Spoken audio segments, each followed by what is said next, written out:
හයි කොහොමද ඔයාලට ඔන්න ඉතින් අදත් වීඩියෝ එකක් අරගෙන ඔයාලත් එක්ක එකතු වෙන්න ආවා.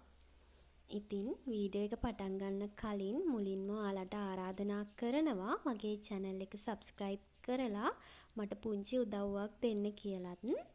අදත් පුංචි මල් වීඩියෝ එකක් තමයි අරගෙන ආවේ. ලොකු මල් වීඩියෝ එකක් නෙමෙයි. වෙලාවක් නැහැ ලොකුවට වීඩියෝ කරන්න. ළඟදිම ඉන්ඩෝර් ප්ලාන්ට්ස් ගැනත් වීඩියෝ එකක් අරන් එන්න මං හිතනවා. එහෙනම් අද වීඩියෝ එකත් එක්ක ටිකටම එකතු වෙන්න කියලා ආදරෙන් මතක් කරනවා. මේ තියෙන්නේ උදේට අපේ ගෙදරට පේන view එක.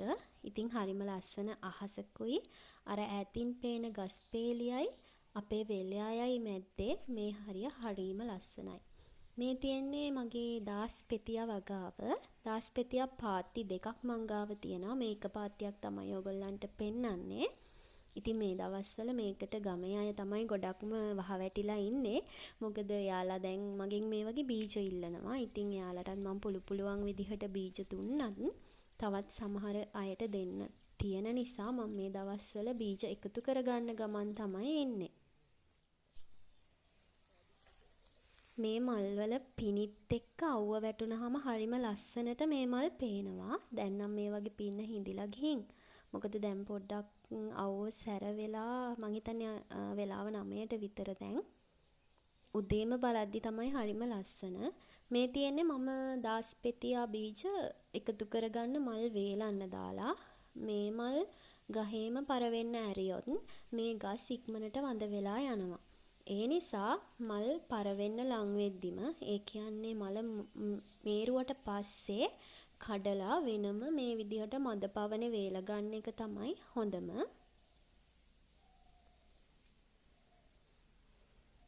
මෙතන පාට තුනකින් මල් තියෙනවා. ලා කහ පාටයි, රත්තරන් පාටකට හුරු කහ පාටත්, ඒ වගේම තැඹිලි පාටකින්.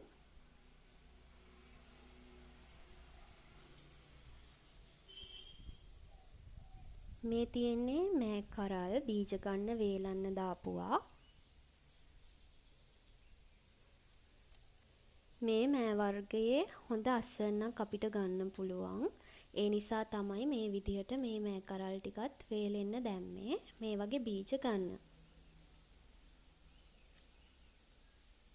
මෙන්න මේ ප්‍රමාණයට වේලුනහම මේවා හොඳට පැල කරගන්න පුළුවන්. මේ තියෙන සීනියාස් වල බීජත් මම එකතු කරගෙන ඉන්නවා. ඉල්ලපු කීප දෙනෙක්ට දෙන්න ඕනේ නිසා. මේ තියෙන්නේ මංගාව තියෙන සීනියාස් වර්ග. දැනට තියෙන්නේ දම් පාටයි මෙරු පාටකට හුරු රතු පාටයි විතරයි. මෙන්න මේක ගේ ඇතුලේ හැදුන පැලයක්. ඒ කියන්නේ අපි ගෙදරට ඇතුල් වෙන තැන. මෙතන වැස්සකටවත් වතුර වැටෙන තැනක් නන් නෙමෙයි. නිකන් වැලි පොළව වගේ තමයි තියෙන්නේ. හැබැයි එතන පැලවෙච්ච බීජකින් ආපු ගහක් තමයි මේ පේන්නේ. ඒකේ ලස්සනට මල් බර වෙන්න හැදිලා තියෙනවා. මේ තියෙන්නේ අර මෙරුම් පාටට හුරු කිව්ව පාට. මේ තියෙන්නේත් සීනියාස් වල මල් පොඩිවට තමයි මෙතන හැදිලා තියෙන්නේ. මේ තනකොළ අස්සේ හැදුන නිසා වෙන්න ඇති. එතන මල් පුංචි අර සයිස් එකට වඩා. මේ තියෙන්නේ බාබන්ඩේසි පැල. මංගාව තියෙන්නේ කහ පාටයි රතු පාටයි විතරයි.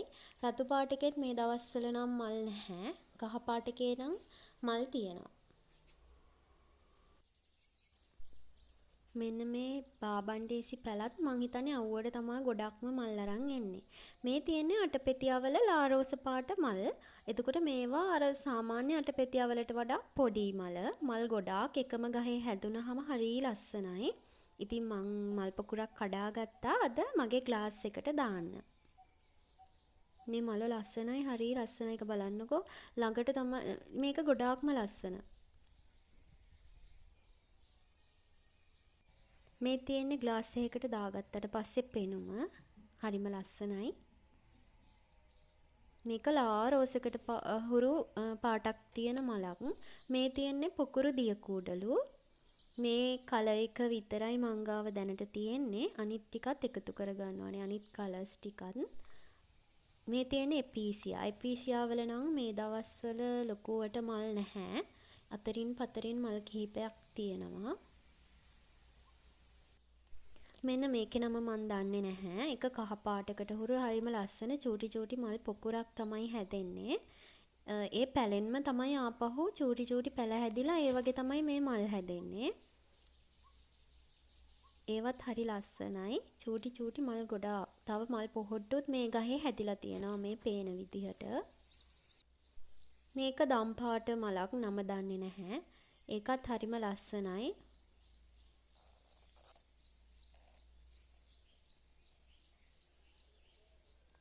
මේක නම් මං හිතන්නේ බටර් රිද්ද වෙන්න ඕනේ. මං අහලා තියෙන විදිහට බටර් රිද්ද.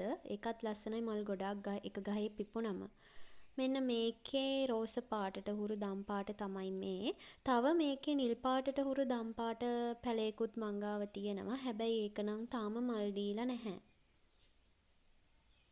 මේ තියෙන්නේ මං එදා අරන් ආව මල් පොකුර. ඒකේ අනිත් මල් පොහොට්ටු වලත් දැන් මල් පිපිලා තියෙන්නේ. මේ මල සාමාන්‍යයෙන් මාස 4ක් වගේ තියෙනවා පරණොවි. හරිම ලස්සන මලක්. මේක මීට වැඩිය ලොකුවට වැවෙනවා. හොඳට ලොකු පෝච්චියක හදලා වතුර එහෙම නිතරම දානවා නම්.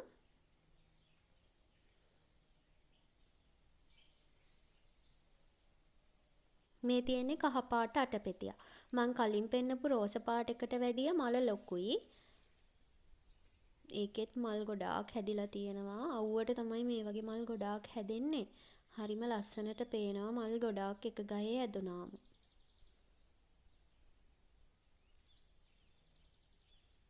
මේ තියෙන්නේ ක්‍රෝටන් වර්ගයක්. මේ ක්‍රෝටන් එකේ කහ පාටයි තද කොළ පාටයි දෙක මිශ්‍ර වෙලා තමයි තියෙන්නේ. ඒක ලොකුවට සරුවට වැඩිලා තියෙනවා මෙතන.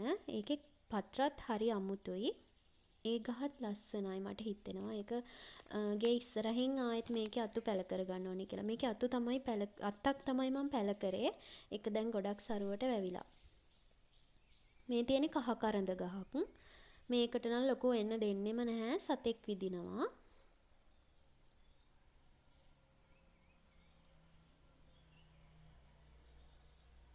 මෙන්න මේකේ නම දන්නෙත් නැහැ මම. මේකේ සුදු පාටයි රතු පාටයි දෙකම මං ගාව තියෙනවා.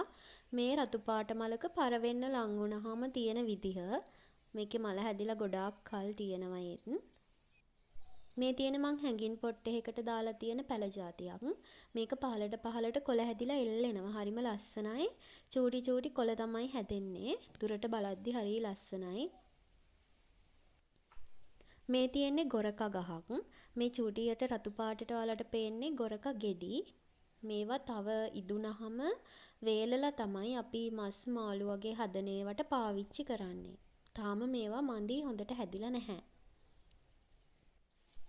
මේ ඉතින් මගේ මල් පාත්තිය. ඊට පස්සේ වෙල්යාය.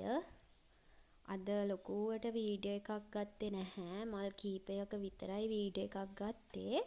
ඉතින් වෙන වීඩියෝ එකකින් ලොකුවට මගේ ඉන්ඩෝර් ප්ලාන්ට්ස් ටික ගැන එතකොට අලුතින් මම එකතු කරගත්ත පැල මොනවද කියලා අප්ඩේට් එකකුත් ඔයාලට දෙන්න සූදානමින් ඉන්නවා. ඒ වගේම මගේ මුළු වත්තේම ටුවර් එකක් අරන් යන්නත් හිතාගෙන ඉන්නවා. මොකද අපි ගොඩක් දේවල් වගා කරපු අක්කර දෙකක වගේ වත්තක් තමයි අපිට තියෙන්නේ ගෙවත්ත.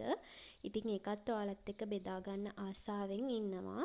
ඉතින් මගේ channel එක subscribe කරලා දිගටම channel එකත් එක්ක එකතු වෙන්න කියලා ආරාධනා කරනවා. එහෙනම් මම අදට ගිහින් එන්නම්. bye.